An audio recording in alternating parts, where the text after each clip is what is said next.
नर्मदे हर दोस्तों, फिर से एक बार आपके लिए एक वीडियो लाया हूँ। आपके सवालों के जवाब और कुछ जानकारी, आध्यात्मिक दुनिया के विषय और साधना के विषय जानकारी। तो पहले अपडेट बता देता हूँ कि मैं जा रहा हूँ जबलपुर भेड़ा घाट की तरफ। मैं यहाँ से लगभग 50 से 60 किलोमीटर दूर हूँ। सिवनी ज़िला में हूँ मैं। पाटन से सुबह निकला था, अब जा रहा हूँ दुर्जनपुर की तरफ। यहाँ पे मैया का बैक वाटर भरा हुआ है, इस वजह से रास्ता थोड़ा अलग हो गया है, लेकिन हम जा रहे हैं आगे भेड़ा घाट की तरफ। जबलपुर पहुँचने ही वाले हैं, ज़्यादा से ज़्यादा 2-2.5 दिन, उसके बाद जबलपुर पहुँचेंगे। तो अब आती है सवालों की बारी। विश्वास काने जी महाराष्ट्र से है। वो पूछते हैं कि साधना करने के लिए साधक को आसन किस प्रकार का चाहिए और क्यों चाहिए। वो आसन किसी दूसरे को क्यों नहीं देना चाहिए, अपना आसन दूसरे को क्यों नहीं देना चाहिए, और साधना जब करते हैं तब किस साइड अपना मुंह करके बैठना चाहिए और क्यों बैठना चाहिए। देखिए, प्रश्न पूछने के लिए एक योग्यता चाहिए, प्रश्न पूछने के लिए भी। तो देखिए एक्सपीरियंस का कमाल। विश्वास काने जी ने ये सब प्रश्न पूछ लिए और ये भी पूछा कि कैसे करना चाहिए और क्यों करना चाहिए, ये भी पूछा। तो बहुत अच्छी बात है, एक्सपीरियंस से आप प्रश्न पूछ रहे हैं, तो अब आपको जवाब देना बनता है। तो आपका सवाल है कि साधक को कैसा आसन लगाना चाहिए और क्यों लगाना चाहिए। कैसा आसन लगाना चाहिए, देखिए आसन हो, सूती हो तो अच्छा है, थोड़ा सा उसका मोटाई ज़्यादा हो तो अच्छी बात है, और मखमल का हो तो अच्छी बात है। और कैसा नहीं होना चाहिए, चमड़े का नहीं होना चाहिए, लेदर का नहीं होना चाहिए, ऐसा नहीं होना चाहिए। और आसन क्यों लगाना चाहिए, मतलब आसन क्यों रख के साधना करनी चाहिए।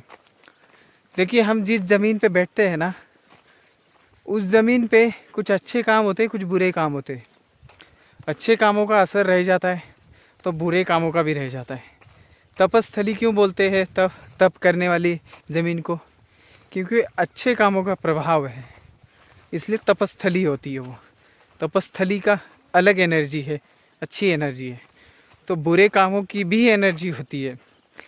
वो आसन जो अपना होता है वो उस एनर्जी को तोड़ देता है, और हमारी एनर्जी अलग से उस पे बैठ जाती है। तो इस वजह से आसन लगा के ही बैठना चाहिए, क्योंकि वो बुरी एनर्जी रहती नहीं है उसमें। और अपना आसन दूसरे को क्यों नहीं देना चाहिए। देखिए, सब लोग जो साधना करते हैं वो अलग अलग तरीके की साधना करते हैं। कुछ अच्छे कामों के लिए साधना होती है, कुछ बुरे कामों के लिए साधना होती है।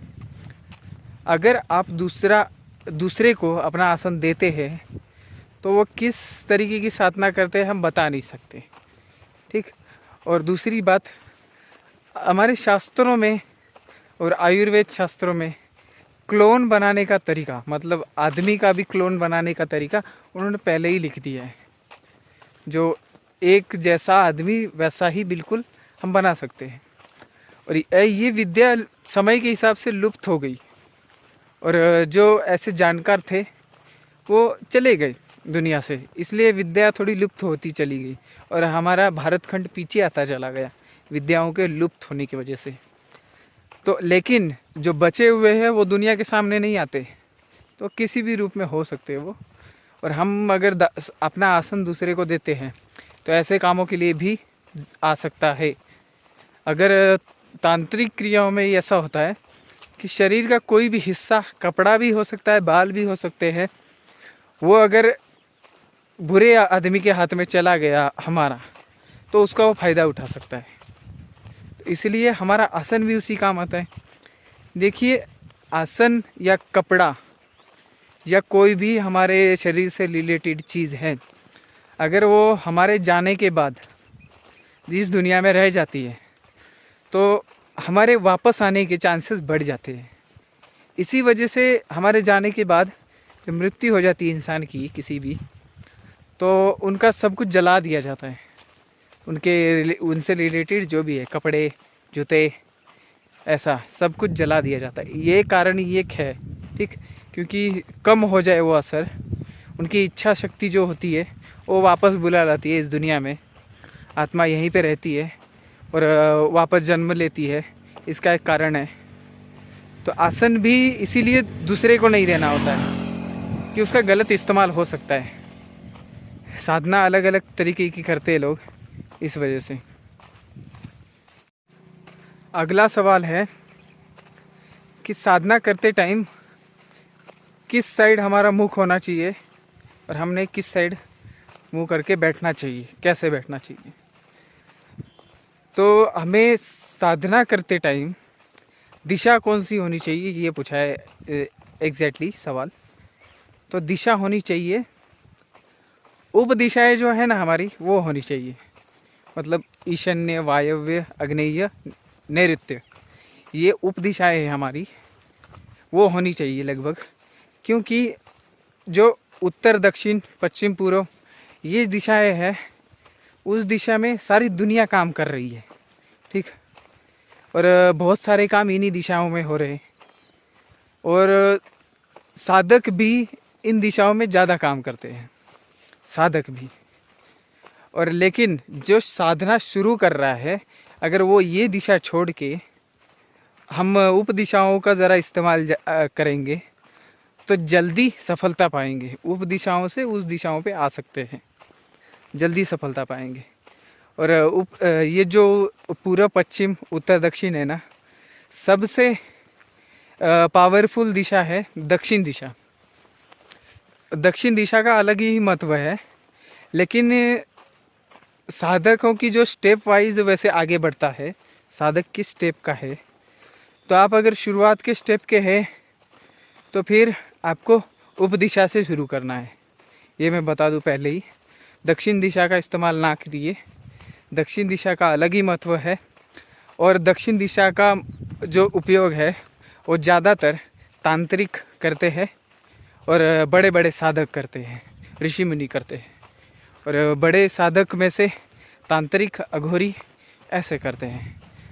और दक्षिण मुखी हनुमान देखिए आपने, दक्षिण मुखी हनुमान बहुत कम होते हैं, उनको बिठाने के लिए भी अलग क्रिया होती है। और दक्षिण मुखी महादेव जी जो अब अपने देश में सबसे फेमस और एक अपनी पावर है उस ज्योतिर्लिंग को, वो है श्री महाकालेश्वर जी, उज्जैन के राजा, वो भी दक्षिण मुखी है। तो देखिए, दक्षिण मुखी को संभालना और उनकी सेवा करना बहुत मुश्किल है, उनकी साधना करना भी मुश्किल है। तो दक्षिण दिशा का प्रयोग ना करते हो, बाकी सभी दिशाओं का आप प्रयोग कर सकते हैं।